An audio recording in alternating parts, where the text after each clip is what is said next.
Oh, what is this? The procedures described in this instructional pamphlet are performed by fully trained and qualified professional gunsmiths. Ew. Well, I am untrained, I'm unqualified, and I'm unprofessional. But that hasn't stopped us. We'll keep going.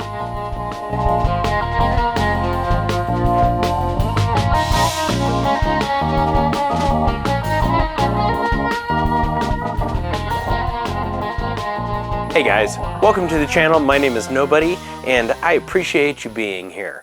I also appreciate you liking, subscribing, hitting the rumble button, all that kind of fun stuff. It really helps me out.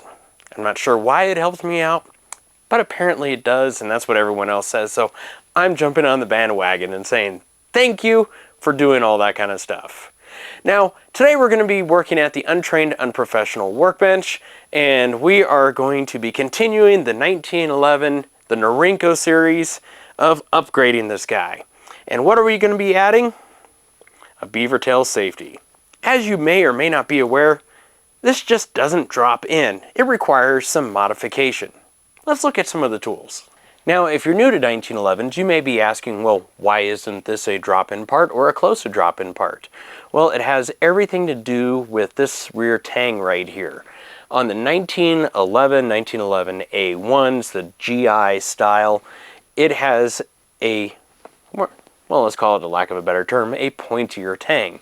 Whereas if you look at the Beavertail that we have here today, this is a nice radius. And as you can see, the radius ends close to where the thumb safety hole would be, which would be about right here.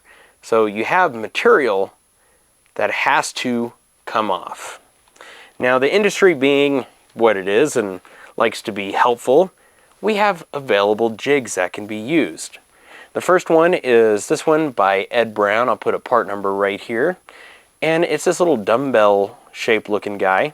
And this straddles both sides of the frame and allows you to take a file and contour the back of the frame close enough to where you can start hand fitting the Beavertail to go onto the frame.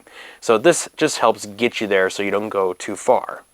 Now, the other jig, which is this Wilson Combat, and again, part number, is one that more represents what the back of the frame will ultimately look like and would, in theory, help keep you from over-filing in areas that you're not supposed to. I'm probably going to use this one. Why? Because I want to try it. At some point, I will try this nice little dumbbell, get your reps in.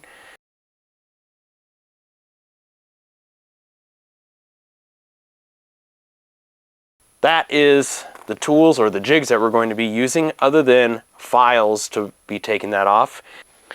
Now, installation of the jig is pretty easy. You just line up the holes, you put your screw in through your hammer pin hole, and you tighten it down with a 7/64 Allen. Pretty easy, just tighten it up. Now, the one thing that I did notice is that there is some play, and it's not that it's anything that I'm really worried about, other than I would like it to be consistent. Now, I could get it consistent by pushing both sides down and then tightening, or I can push both sides up and then tightening, which is actually what I'm going to do. And my thought is that I can always bring it down if I need to get a little bit more material off, which I don't think it would take a whole lot, but I'd rather play it safe than sorry. So I'm going to go ahead and start it up in this upright position. Now, to give you an idea of how much material you need to pull off, everything sticking out past that jig is what needs to come off. And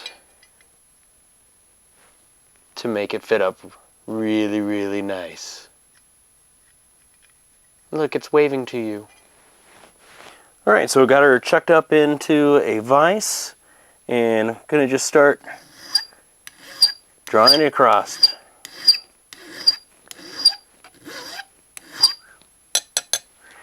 I'm going to go more aggressive. I'm going to go with a more aggressive, coarser file, take most of this material off, and then sneak up on it with the finer file. That way I'm not having to chase scratches and everything. That would suck. Forgot, as much as I enjoy having metal slivers in my hands, I'm going to try to avoid that today.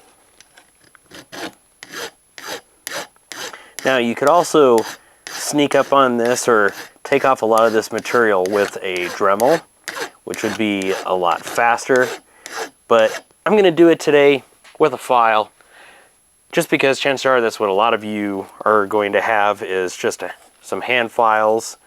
So I want to show how hard it is, or not really hard, just a little bit time consuming.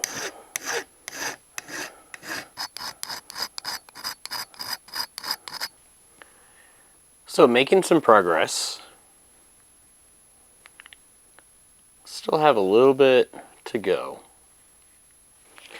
Alright, so it's been about 25 minutes and I've slowly snuck up onto everything. I'm going to go ahead and switch files now, so that way I don't, as I get closer, put any deep scratches that I'm going to regret later. So I'd rather work with a finer file and have it go a little bit slower and get a better result in the end, versus having something that I'll regret. Now granted, it will be hidden behind the Beavertail, so it wouldn't be the end of the world, but still, I will know it's there.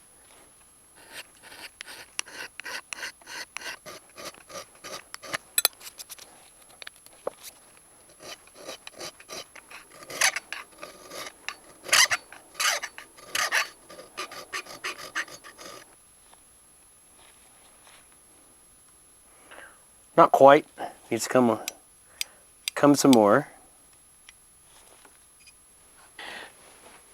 So I'm getting pretty close. I'm able to get the thumb safety in, but the grip safety only wants to go about that far. So what I need to do is use a little bit of Sharpie and mark on the metal and see if I can see where it is rubbing.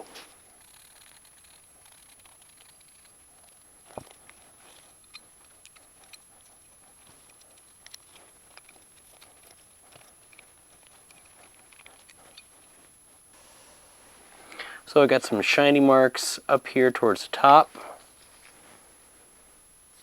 but definitely down here on the bottom, particularly that side right there. So I'm gonna sneak up on it, do it a little bit at a time, and then check the snot out of this, because I don't want to go too far.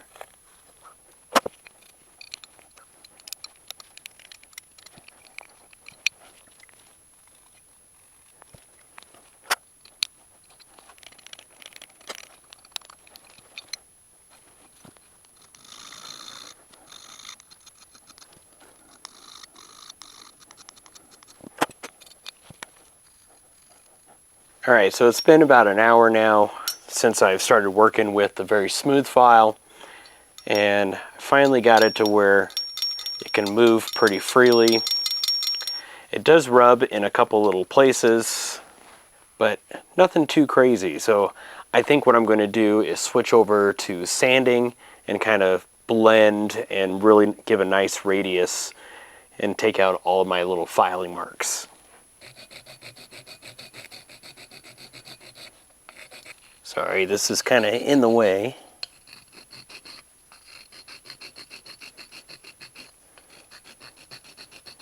For our purposes, that is there.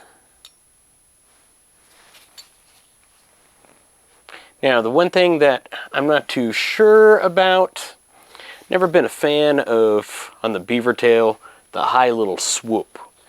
So I think I'm going to go ahead and flatten it off about right here. I don't know, just change its look just a little bit. Why? Because I can. It might work out, it might not, I don't know.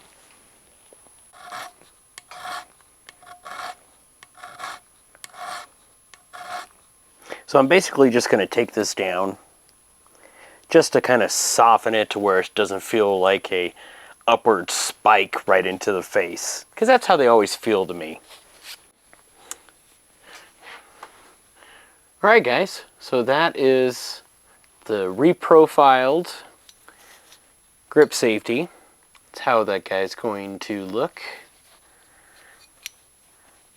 I like it because it's a lot less sharp, and since I have a lot more of the parts that I'm using on it are dehorned, so this kind of matches a little bit closer to what I am going with. So, but it's also an improvement over the stock grip safety. It's going to allow a better surface area to help manage recoil. So really looking forward to that. And I will have to go in and reprofile some of these surfaces to make sure that it blends really nice and easy, which will be at the end of everything, because I want to get everything to where it's going to finally be and function before I do some real final profiling. So there we are. Appreciate you guys watching. Hopefully you enjoyed it, and get out there and do stuff that you're not trained for. But be safe about it. Thanks, guys.